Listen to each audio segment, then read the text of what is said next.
तिमिर कांतार के उस अभेद्य और सड़े हुए अंधकार के केंद्र में अब एक अत्यंत खौफनाक शांति छा चुकी थी। शून्य अस्तर के उस 15 फुट ऊंचे मायावी नाग का कटा हुआ शरीर साक्षात तेजाब के एक खौलते हुए दलदल में बदल चुका था, और उस दलदल के बिल्कुल समीप शौर्य अपने दोनों फौलादी पैरों को जमीन में गाड़े खड़ा था। कालमणि के उस शून्य अस्तर वाले जहर ने उसके शरीर को साक्षात एक नए प्रलयंकारी रूप में ढाल दिया था। उसके बाएं कंधे और बांह पर अब साक्षात उस महानाग जैसे अभेद्य, कठोर और गहरे काले हरे रंग के शल्क स्केल्स उभर आए थे। इरा, जो कुछ गज दूर उस चंद्रपाषाण के दूधिया प्रकाश में खड़ी थी, उसकी सांसें साक्षात उसके कंठ में अटक गईं। शौर्य की उन गिद्ध जैसी पुतलियों के बिल्कुल बीचों बीच अब साक्षात किसी प्राचीन नाग की भांति एक पतली, सर्द और खुखार काली लकीर आ चुकी थी। उन आंखों के भीतर साक्षात मौत का वो हरा जहर तैर रहा था। तेरी नसें अब मृत्यु का सोता बन चुकी हैं बालक। अंगूठी के भीतर से भैरव की आवाज में एक अकल्पनीय खौफ और सम्मान का भारीपन था। तेरी चौथी नाग मुद्रा का ये विभत्स रूप साक्षात पाताल लोक के दरिंदों को भी घुटनों पर ला देगा। शौर्य ने अपने उस शल्कों वाले बाएं हाथ की मुट्ठी को कसा। कड़क, सुसासिस। मुट्ठी कसते ही उसकी नसों में उस प्राचीन जहर की ताकत एक प्रलयंकारी झटके के साथ दौड़ी। ये जहर अब मेरा गुलाम है। शौर्य के होठों से निकले उन शब्दों के पीछे एक अत्यंत खौफनाक और सर्द फुफकार गूंज रही थी, जो साक्षात हवा को भी कंपा रही थी। अचानक उनके पैरों के नीचे की वो काली जमीन भयंकर रूप से कांपने लगी। शूरवीर, इरा ने अपना संतुलन बिगड़ते हुए कहा। उस शून्य अस्तर के नाग का वो अकल्पनीय जहर जो उसके फटे हुए शरीर से रिसकर जमीन पर गिर रहा था, वो अब उस पूरे केंद्र की जमीन को साक्षात पिघला रहा था। वहां एक अत्यंत विशाल और खौलता हुआ तेजाब का दलदल बन रहा था, जो उस वन के सैकड़ों वृक्षों को अपनी जड़ों सहित निगलने लगा था। जमीन साक्षात फटकर पाताल की ओर धंस रही थी। यहां से भागने का कोई स्थलीय मार्ग नहीं बचा है। इरा, शौर्य ने अपनी उस सर्द, नाग जैसी आंखों से ऊपर उस अंधकार की ओर देखा, जहां लोहे जैसी काली टहनियों ने एक अभेद्य छत बना रखी थी। इस वन ने हमारी बहुत परीक्षा ले ली। अब इसके सीने को चीरने का समय आ गया है। शौर्य ने अपनी अत्यंत भारी जादुई कुल्हाड़ी को अपनी पीठ पर कस लिया। इरा को कुछ समझने का अवसर भी नहीं मिला। शौर्य का वो पहाड़ जैसा शरीर एक पाश्विक गति से आगे बढ़ा और उसने अपने फौलादी दाएं हाथ से इरा की कमर को साक्षात किसी लोहे की जकड़ की तरह दबोच लिया। इरा का शरीर शौर्य के उस विशाल सीने से एकदम चिपक गया। आंखें बंद कर लो परछाई। शौर्य की आवाज में एक रोंगटे खड़े कर देने वाला और अजेय गुरूर था। हम अब आसमान नापेंगे। शौर्य ने एक अत्यंत गहरी श्वास ली और अपनी रगों में सोई हुई उस दूसरी मुद्रा वज्र मुद्रा की प्रलयंकारी आसमानी ऊर्जा को एक भयंकर झटके के साथ अपनी फौलादी पीठ में प्रवाहित कर दिया। वज़ूम, क्रैक, क्रैश।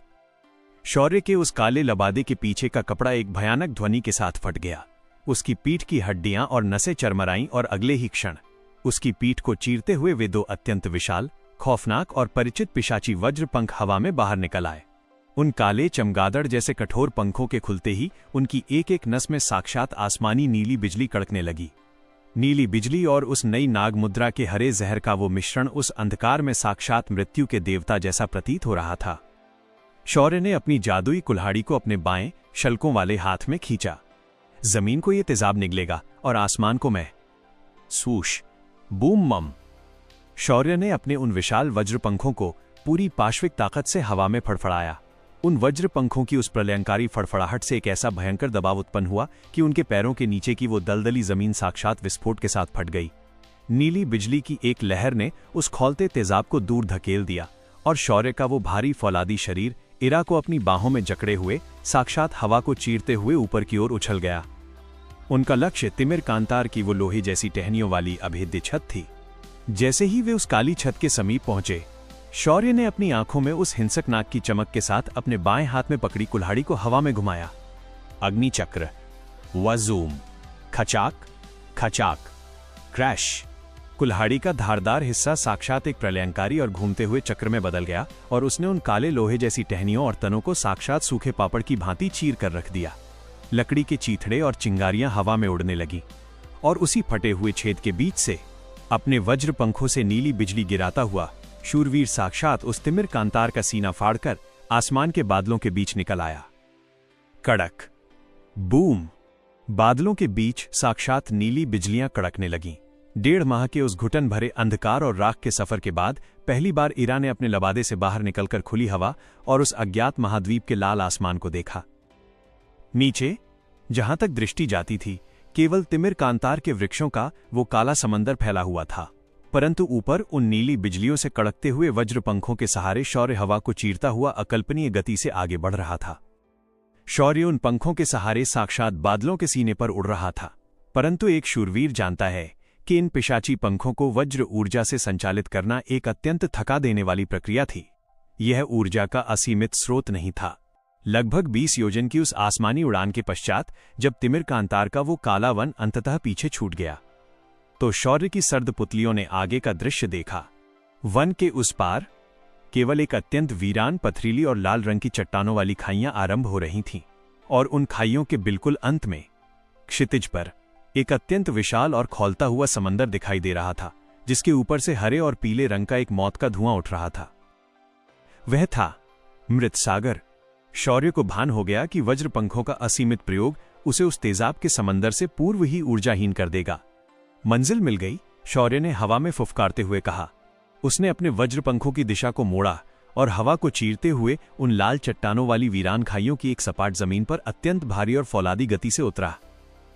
धड़ाम-मम, बूटों के जमीन पर टिकते ही पत्थर साक्षात दरक गए। नीली बिजली का एक अंतिम घेरा जमीन पर फैला। शौर्य ने इरा को अपने फौलादी हाथों से सुरक्षित जमीन पर उतारा। फिर उसने एक गहरी श्वास ली और अपने उन विशाल पिशाची वज्र पंखों को वापस अपनी फौलादी पीठ के भीतर समेट लिया। पंखों का मांस के भीतर वापस जाना साक्षात हड्डियों को मरोड़ने जैसा दर्दनाक था, परंतु शौर्य के चेहरे पर गुरूर की एक रेखा भी कम नहीं हुई। उसने अपनी जादुई कुल्हाड़ी को अपनी पीठ पर कसा और अपनी उन नाग जैसी काली लकीर वाली आंखों से क्षितिज पर खौलते हुए उस मृत सागर को देखा। कालमणि का जहर अब उसकी रगों में था और वो अजेय समंदर उसे पुकार रहा था। लाल रंग की उन वीरान और पथरीली चट्टानों को रौंदते हुए महाकाल का वारिस शौर्य और उसकी परछाई बनी इरा अंततः अपनी मंजिल पर पहुंच गए। वे एक अत्यंत ऊंची चट्टान के अंतिम छोर पर खड़े थे, जिसके ठीक नीचे वो अथाह, शांत और खौफनाक मृत सागर पसरा हुआ था। ये कोई साधारण सागर नहीं था।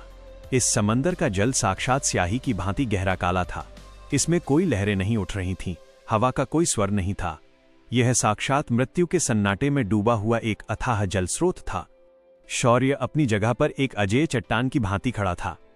उसकी पुतलियां उस काले समंदर की गहराई पर गड़ी हुई थीं। उसे इस सागर के अकल्पनीय दबाव और उस घुटन का भली भांति भान था, जिसने पिछली बार उसे यहां से लौटने पर विवश कर दिया था। पिछली बार मेरी लौह त्वचा इस जल के दबाव और घुटन के आगे हार गई थी। शौर्य ने अपने बाएं हाथ के उन काले हरे शल्कों को देखते हुए एक सर्द फुफकार के साथ कहा, परंतु आज मेरी रगों में इस समंदर को अपना गुलाम बनाने की प्यास है। शौर्य ने अपनी जादुई कुल्हाड़ी को अपनी फौलादी पीठ पर और अधिक कस लिया। यहीं रुको इरा, शौर्य ने बिना मुड़े अपनी परछाई को आदेश दिया। जब तक मैं उस ब्रह्म परशु के टुकड़े के साथ इस जल का सीना चीरकर वापस ना आऊं, तुम्हारा एक कदम भी इस चट्टान से नीचे नहीं पड़ना चाहिए। इरा ने अपना सिर झुकाया। महाकाल आपके बाहुबल की रक्षा करें शूरवीर। शौर्य ने एक पाश्विक गुरूर के साथ उस ऊंची चट्टान के छोर से सीधा उस काले समंदर की गहराई में छलांग लगा दी। छपाक। जैसे ही शौर्य का विशाल फौलादी शरीर उस अथाह और सर्द जल में प्रविष्ट हुआ, एक अकल्पनीय परिवर्तन आरंभ हुआ। जल के संपर्क में आते ही उसके शरीर में दौड़ता वो प्राचीन जहर और उसकी जागृत नाग मुद्रा अपनी चरम सीमा पर पहुंच गई। शौर्य की गर्दन के दोनों ओर उन शल्कों के ठीक नीचे साक्षात किसी खुखार जलचर की भांति 3 गहरे गलफड़े गिल्स खुल गए। जल सीधा उन गलफड़ों से होकर गुजरने लगा और शौर्य के फेफड़ों को हवा के स्थान पर सीधे उस जल से श्वास ऑक्सीजन मिलने लगी। घुटन का वो पुराना खौफ साक्षात समाप्त हो गया। उसकी गिद्ध जैसी पुतलियों के बीच की वो काली नाग वाली लकीर उस घनघोर काले जल में भी एक सर्द हरे प्रकाश के साथ चमक उठी। उस अंधकारमयी गहराई में जहां साधारण इंसान अंधा हो जाता, शौर्य को साक्षात सब कुछ स्पष्ट दिखाई देने लगा। जल का वो अकल्पनीय दबाव जो पिछली बार उसकी हड्डियों को कुचल रहा था, वो आज शौर्य की लौह त्वचा और नाग मुद्रा के शल्कों से टकराकर साक्षात शून्य हो गया। महाकाल का वारिस अब जल में फंसा हुआ इंसान नहीं था, वो साक्षात इस गहराई का सबसे बड़ा परभक्षी प्रेडेटर बन चुका था। अपनी नाग जैसी पाश्विक फुर्ती से वो उस जल को चीरते हुए साक्षात पाताल की ओर जाने लगा। अचानक शौर्य की पाश्विक इंद्रियों ने अपने चारों ओर के जल में एक खौफनाक कंपन भांप लिया। जल के उस अथाह अंधकार में एक नहीं, 2 नहीं, बल्कि साक्षात विशालकाय और सर्पीले आकार की दर्जनों परछाइयां शौर्य के चारों ओर मंडराने लगी थी। वे उस मृत सागर के खूंखार जलदानव थे। उनके शरीर किसी विशाल शार्क और मगरमच्छ के वीभत्स मिश्रण जैसे थे। उनके हाथों और पैरों में जाले वेब्ड क्लॉज थे और उनके जबड़ों में आरी जैसे सैकड़ों नुकीले दांत चमक रहे थे। इन जल दानवों के शल्क साक्षात लोहे से भी अधिक कठोर थे। सुसस उन्हें एक बाहरी रक्त की गंध मिल चुकी थी। पलक झपकते ही 4 विशाल जलदानवों ने चारों दिशाओं से शौर्य को चीरने के लिए उस काले जल में एक भयंकर गति से छलांग लगा दी। जल के भीतर उनकी गति किसी भी स्थलीय दानव से कई गुना अधिक थी। शौर्य के होठों पर जल के भीतर ही एक अत्यंत क्रूर मुस्कान आ गई। तुम्हें जल का गुरूर है कीड़ो? उसने जल के भीतर ही अपनी जादुई कुल्हाड़ी को दोनों हाथों से कसा। जैसे ही वे जल दानव उसके बिल्कुल समीप पहुंचे, शौर्य ने अपनी नाग मुद्रा की ताकत से जल के घर्षण फ्रिक्शन को साक्षात शून्य करते हुए अपने फौलादी शरीर को एक प्रलयंकारी गति से घुमा दिया। खचाक, क्रैश। जल के भीतर एक भयंकर ध्वनि गूंजी। शौर्य की कुल्हाड़ी का वो प्रहार इतना अजेय था कि उसने एक ही झटके में उन चारों जल दानवों के शरीरों को बीच से 2 फाड़ कर दिया। मृत सागर का वो काला जल पल भर में उन दानवों के गाढ़े नीले रक्त से भर गया। बचे हुए जल दानवों में अचानक एक भयंकर खौफ दौड़ गया और वे अपनी जान बचाकर उस अंधकार में भाग खड़े हुए। शौर्य ने अपनी कुल्हाड़ी को नीचे किया। तभी उसकी इंद्रियों ने अपने ठीक नीचे एक विशाल समुद्री चट्टान के पीछे से किसी अत्यंत सूक्ष्म और कांपती हुई धड़कन को भांप लिया। शौर्य उस चट्टान के समीप पहुंचा। उस चट्टान के पीछे एक अत्यंत छोटी सी जलकन्या सिकुड़ कर बैठी हुई थी। उसके पैरों के स्थान पर एक अत्यंत सुंदर नीली जलपरी मरमेड जैसी पूंछ थी और उसके चेहरे पर साक्षात मृत्यु का खौफ था। वे जल दानव शौर्य के लिए नहीं, साक्षात इस बच्ची का शिकार करने के लिए वहां आए थे। बच्ची ने जैसे ही शौर्य के उस विशाल और शल्कों वाले शरीर को देखा, वो खौफ से पीछे खिसकने लगी। शौर्य ने अपनी कुल्हाड़ी को अपनी पीठ पर रख लिया। मेरा बाहुबल केवल दानवों के लिए है, नन्ही जलचर, शौर्य ने जल के भीतर ही अत्यंत भारी परंतु शांत स्वर में कहा। नाग मुद्रा के कारण उसकी आवाज जल की तरंगों के माध्यम से स्पष्ट रूप से उस बच्ची तक पहुंच गई। मैं महाकाल का वारिस हूं। तुम्हारा शिकार करने वाले कीड़े अब इस सागर की तलहटी का भोजन बन चुके हैं। उस छोटी जलकन्या ने शौर्य की नाग जैसी हरी आंखों में देखा। उसे वहां खौफ नहीं बल्कि एक अकल्पनीय सुरक्षा का आभास हुआ। तुम इंसान हो? बच्ची की कांपती हुई आवाज गूंजी। परंतु इंसान तो इस गहराई में जीवित नहीं रह सकते और तुम्हारी आंखों में साक्षात हमारे प्राचीन नाग देवता का अंश है। मैं अपनी मंजिल की खोज में हूं, शौर्य ने कहा। मुझे उस प्राचीन अस्त्र के टुकड़े की तलाश है जिसे ब्रह्म परशु कहते हैं। ये नाम सुनते ही उस छोटी जलकन्या की आंखें फटी की फटी रह गईं।